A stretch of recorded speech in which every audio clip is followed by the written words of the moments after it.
So if you look at the slabs here at Nilpena, a lot of them just look like a big jumble of shapes.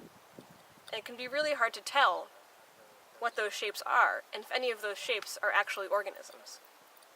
So in order to figure that out, we have to look very closely at these shapes and start to learn more about them.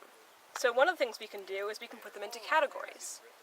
When we look at these slabs, the shapes are not random. They don't occur in all different sizes and all different orientations. There are shapes that are round, there are shapes that are oval, there are shapes that are tubular, there are shapes that are tiny little circles. And so what happens is when many of those shapes get combined together onto one surface, it can look like a chaotic jumble. But if we very carefully examine each slab and pull apart all of those shapes, we discover that it's not as chaotic as it first appears. Well, there are some predominant forms that we find in these Nilpena Ediacaran rocks. One of them is a fossil that we call Dickinsonia, which is an oval shape that can come in a variety of sizes from about this big to about this big. Dickinsonia has ripples on its surface, little lineations as we call them. Another specimen that we often see on these rocks is called aspidella.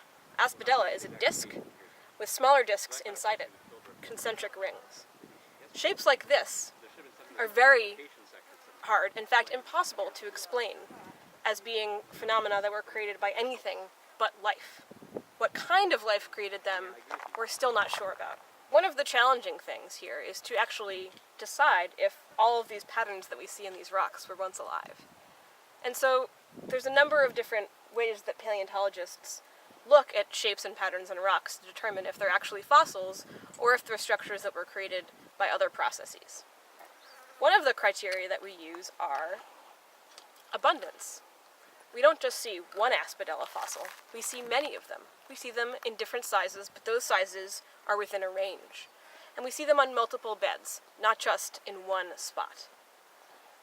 Similarly, we see fossils like Dickinsonia in different sizes and different shapes. Sometimes they're folded, sometimes we can see that the fossil has been damaged while it was being preserved. And pieces of evidence like this help us decide whether or not a shape in a rock was once living or not.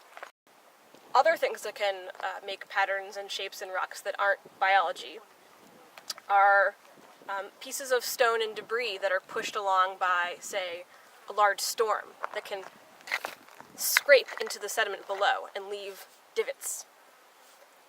Other things that can occur are mud cracks, where in very shallow water, a muddy surface will be exposed, the mud will dry, and very distinctive cracks will form in the surface. Then later, more sediment will cover that mud flat area and fill into the cracks, and those shapes can get preserved in the rock record and can be very intriguing looking and have often been mistaken for fossils.